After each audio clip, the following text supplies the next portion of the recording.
haven't been myself for a long time.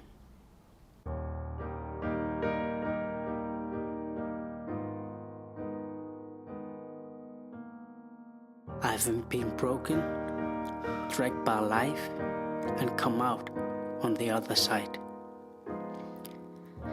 Due to my circumstances, I've had to give up the illusion of my strength and power because I knew I couldn't go on.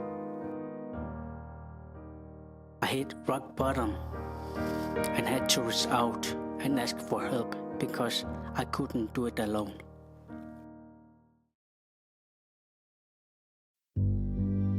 There's something beautiful about hitting rock bottom. To be stripped of your pride, your ego, and the illusions you once held on to. To be left with nothing and yet see opportunity everywhere. A man with nothing left learns that he's free to build anything. Rock bottom is not the end, it's the beginning.